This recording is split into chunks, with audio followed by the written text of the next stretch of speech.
Okay, I'm just making sure no one's looking. I'm going to talk about a little process I devised for when I was writing Repurpose Your Life, Master the Seven Works, which came out of my big book manuscript that I wrote up in the cave. And I created a blog post again about it, and I entitled it "You Need to Keep Repurposing Your Business and Life to Be Happy." And this comes on top of I released it after I'd hit a certain point where one of the critical factors of me arriving at a space where I felt happier, more content, less stressfully motivated to get up and do things all the time, rather than sort of connect and feel at peace with and around people, and i.e. not working, even if it was work I loved, was that I'd arrived at the why, the how, the what, the where, and the who of what I was doing with my life and business, and that is now crystallized into transformerpreneur.com, helping those that transform the lives of others transform their businesses and lives, so they can keep doing it, and we can, as a bigger picture, we can, as a collective or a connective, if you like, we can transform the lives of many more and help them reach a tipping point, maybe see how connected they really are to everything and anything, so that we can get the tipping point to turn around the way we treat the planet. But anyway, so this I thought was a useful thing.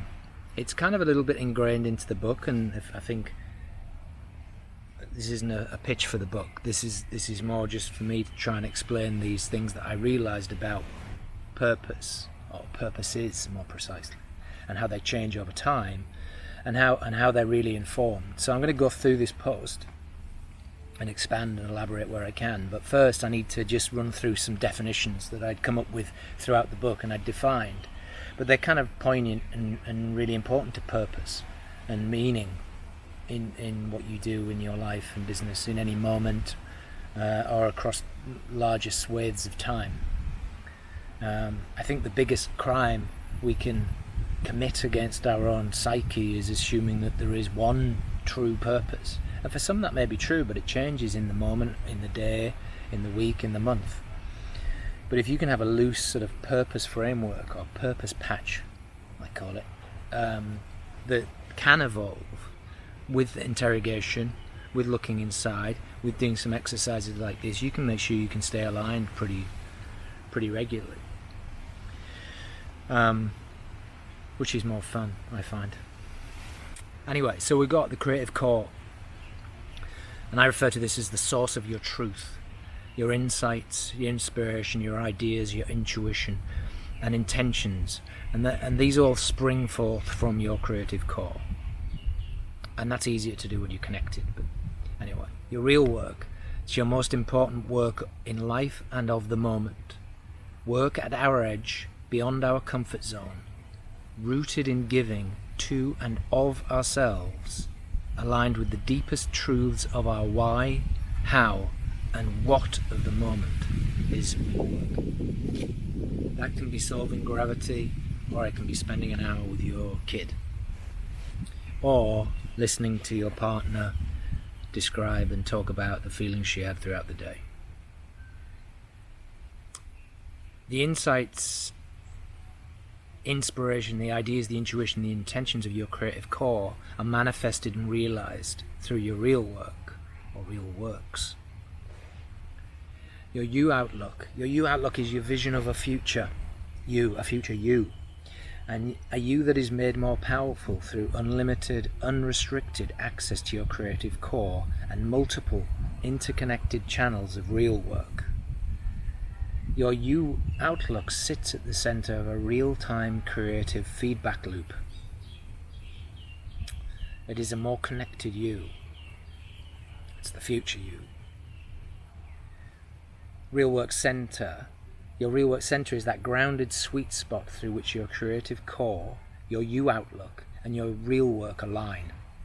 You're at your real work center when you feel on purpose, even though you may have doubt, uncertainty, or fear. Planning to get.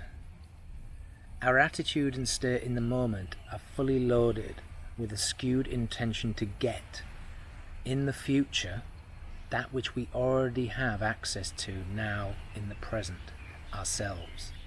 The only difference is we think that we're going to get it from something else out there. Planning to give. It's our attitude in the moment which is fully loaded with aligned intention. Our present thoughts, behaviours and actions inform and impact our present and future, as well as others, positively. Forced feedback. If we pay attention and intervene at the continual cycle of cause and effect from a micro to a macro level, from small things to big things, from small time frames to large time frames, in time to break its cycle, we can use the effects which may be perceived as negative, neutral or positive as forced feedback.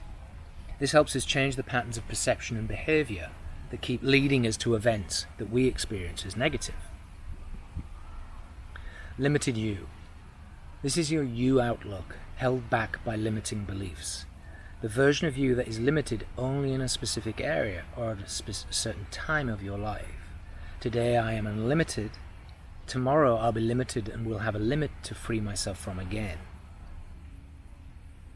Every time we learn something new, when we get the car, we're limited to where our mum and dad might be able to drive us when we're teenagers before we've learned how to drive. Then we might be limited by how far they let us go in their car. Then we might be limited by how far we can travel in our own car, by how much we can afford to buy petrol. So we're always limited, and we can break through those limits. But they'll always be there, comfort zone or not. Unlimited you. Your you outlook is unhindered by limiting beliefs. The version of you that is unlimited in a specific area or time of your life. Today I am limited, tomorrow I'll be unlimited until I recognize and overcome my next limit. Secondly, I'm going to go on now, before I carry on reading that, and explain how those different things we just talked about, how those parameters influence our unique life-driven purpose, without which we'll continue to struggle to live a consistently happy and content life, individually and collectively. So why repurpose? Okay. In life we have loves and interests.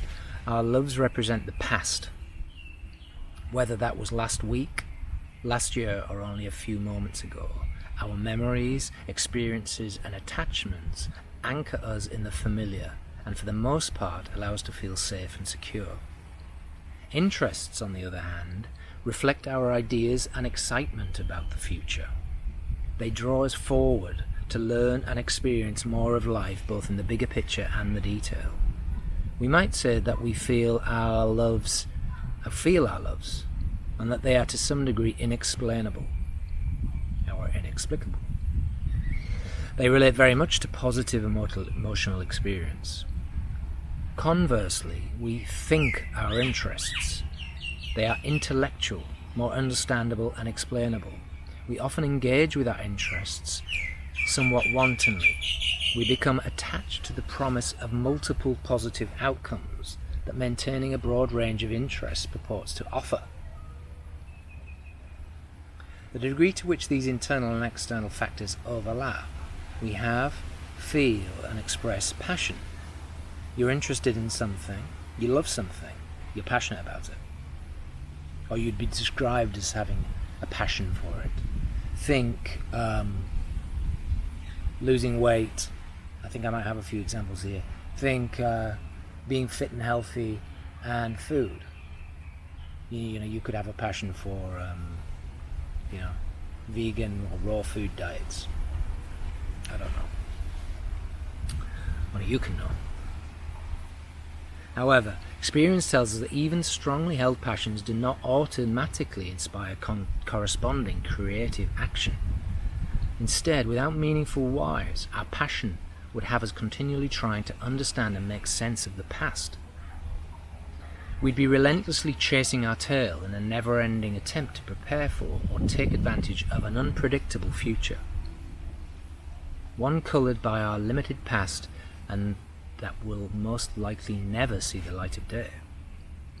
When we become conscious on a feeling and a thinking level of the reasons we love something or someone, whether they are internally, we feel better, or externally referenced, someone else feels better, so we feel better, we have a purpose or many purposes. Similarly, when we interrogate the whys behind our interests, we determine our potentials. So I've got a little template actually, it's about that cooking thing now. A why exercise template. So here's an exercise. Take a moment to note down some of your loves and interests, adding a priority score out of 1 to 10, 1 being the highest priority, in brackets after it, and adding the most meaningful why to each. You can have multiple loves, interests, whys, purposes, passions and potentials. Prioritizing each possible combination is key to arriving at a short list of potential real work whats. Use the why repurpose example below to get you started. I'm going to just take you through it now. Love, cooking, priority 1. The why equals to help family and friends, or may help equal to help family and friends stay happy and healthy. Loves and whys equals purposes. So you've got a purpose there of cooking for your family. Interest in longevity science. Why equals I want to go on living for a long time, and I want those around me to go on living for a long time, living well for a long time. So that's interests and whys equals the potentials. Cooking and longevity science together. Why equals to help people live longer, healthier lives so they can enjoy their life while happily giving their gifts. Loves and interests equals passion. Ideal outcome. Purpose, potential and passion equals real work. So there you go. Cooking, longevity science together can form your real work in this example. Now it might be a little bit easier to read the blog post. I'll put the link in the comments, and some of the diagrams that will follow are useful to kind of illustrate what I'm about to go through now. So really this is just an accompaniment where I hope to be able to expand on things a little bit.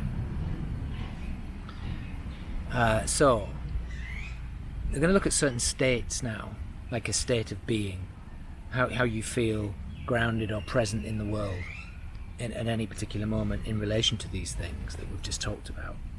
So I describe a sort of present, what we call presence as balance. If we focus our time, energy and attention on where our passions, purposes and potentials overlap in our lives, we will find presence, balance, direction, integrity, growth and the candidate whats of our real work, like all the different things we might want to do in the real world, so to speak, as our real work, or our suite of real works.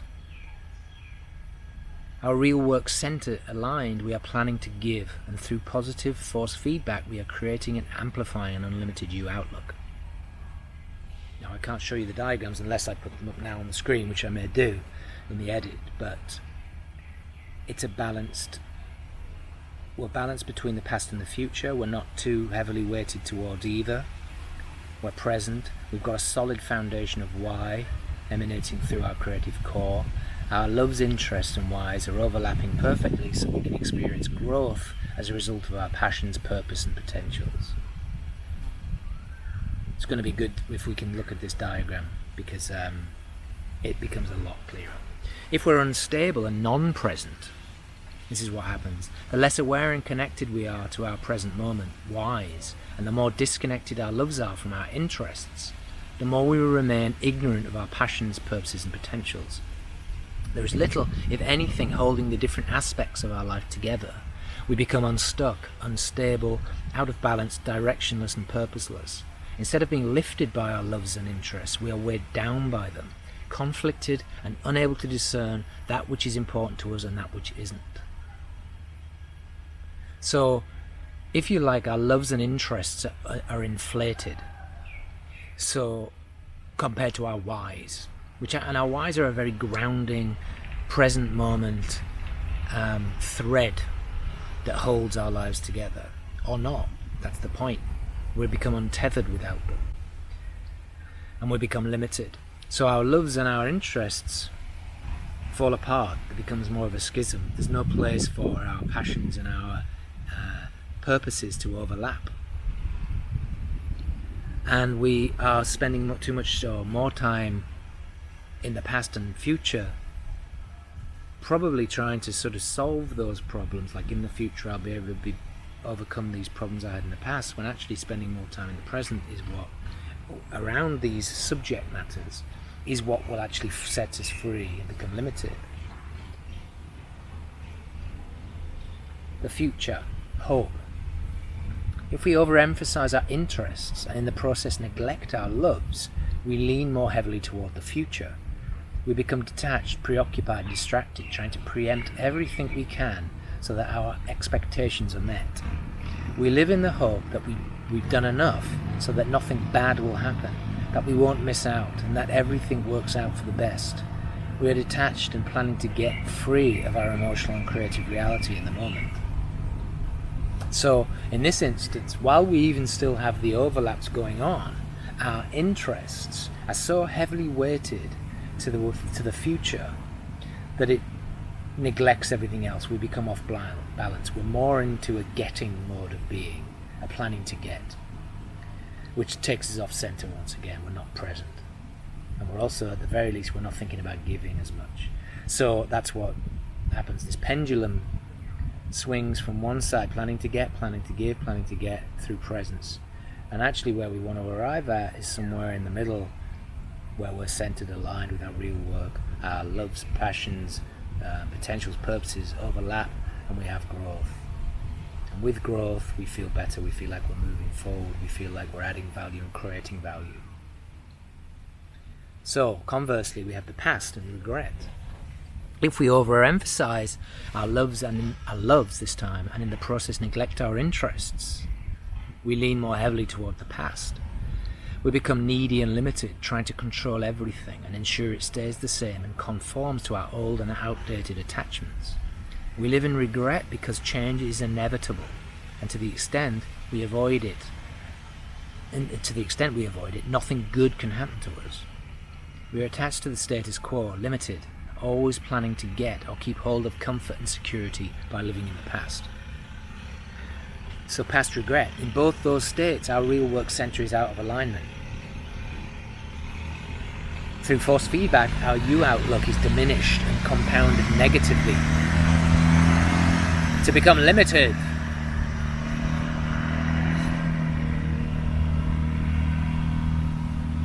Occupational hazard, living on an island or a part of an island that can only be accessed by boat. So creative pains. This is something to add to this whole purpose search. In any creative process there is a level of pain, struggle and momentary or long-suffered limitation. Perhaps it goes without saying that I love the struggle more when I like what I'm creating, less when I don't. Probably say that for most people. I have to be vigilant and pay close attention to my emotions during my creative process, no matter how short or drawn out it is. I must ascertain whether there is really something wrong with me and my life that I need to change, or I just don't like what I'm creating on a particular moment or a particular project. Are these one and the same problem, coexisting at the same time? Maybe. So, if I'm working on a project and it's not going according to what, I'm not liking the results, the forced feedback isn't working with me and letting me know I'm happy, I feel not so good. So I got to be careful not to translate that to, or amplify that to be more than it is. It's just that I'm not where I need to be yet in the creative process. So I have to keep working it.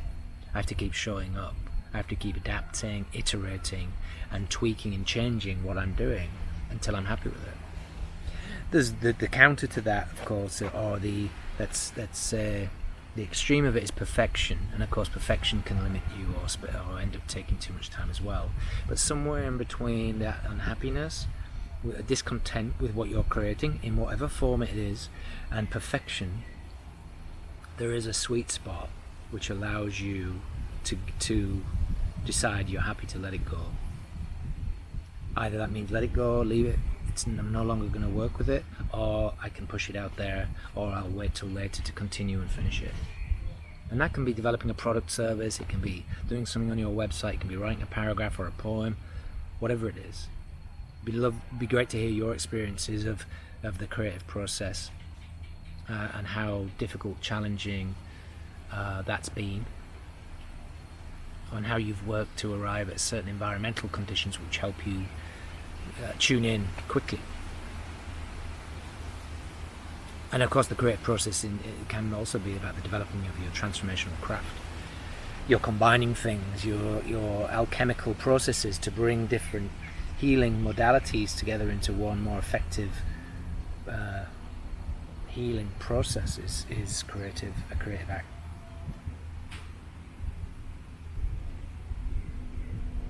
I love architecture,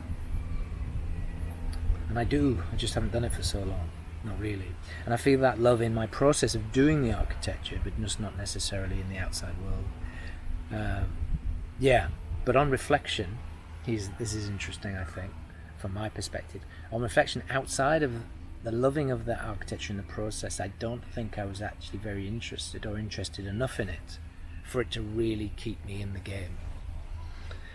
Now that may have changed. I may evolve and change because my interests have been awoken in different subject areas. Particularly, I think the state of the planet.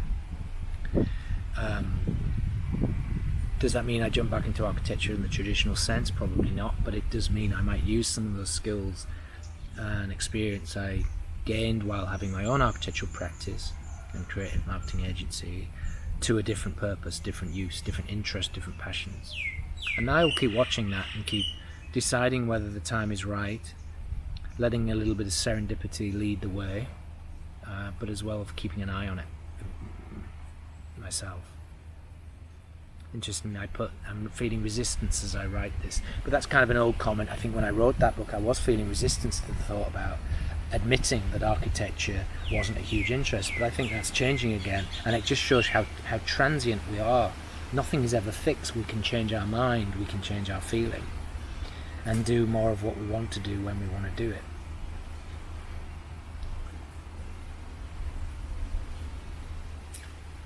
Yeah, and now I was just thinking about writing. When I compare that thought pattern to writing, my books and blog posts, I see similarities, as in I'm not that interested in being a writer per se, or an author full time. I've got many more things I want to incorporate into my life and work. But in my current context, I can decide what I write about and why. I am control of it in a content sense. And that's when I love architecture most. And I guess that just comes back to being your own leader. We all have clients, we all have people we serve and we're trying to give value to, but if we don't feel like we're the masters of our own ship, the leaders of our own enterprise, whether that's just us or whether that's 100 or 1,000 people, I don't think we're being we're honouring ourselves creatively. And I think that's when we start to have a schism or a fracture, a splinter away from our creative core, and what makes us feel true, honest, and in integrity. Rare overlaps. There were only a few real work moments during my architectural career when my loves and interests overlapped. On the rare occasion they did, I was in a position to decide both what I designed and why. When my love and interest do overlap, I feel passionate about what I'm doing. And in these cases, I'd made a sort of pledge or intention that I would love to do, creative projects, do architectural competitions, which included doing things like art galleries or there was museums, theatres, and schools, things which were very creatively orientated, or at their core were very creative and about learning and about self and about I suppose the deeper art of life. Those were the projects I want to do, and those are the ones that I will do, either for fun or for hobby, or for clients. If those opportunities arise, I'll remain open to them.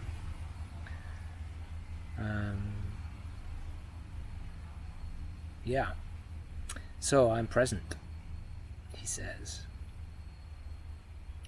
But the most important thing about that is when you find these things overlap and you're hitting your real work, it's as if the why becomes self-generating, and the creative progress process takes on a life of its own, untethered, iterates, depending on your level of skill, experience, context, which only improves over time. It becomes refined, but it's self-perpetuating. And that's interesting to see, because that's when we might start to feel it's not really me doing this, albeit it's channeled through my skills that you've accrued. It's something much greater than us. It's actually the access to your creative core, which everybody has a different belief about what that is, but for me that's about accessing the unconscious, or the universal unconscious. And this being the gateway, is one little gateway through into this physical manifested world that we're in.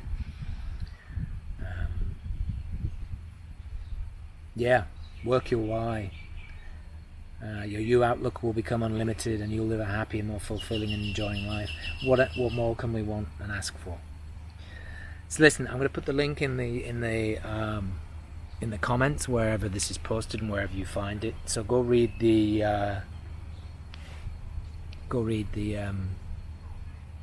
post, the post which has the diagrams. I'll probably edit a few into this, and make a comment, PM me, let me know your thoughts, put down some of your experiences, what your loves, interests, passions, where do they overlap in what you're doing.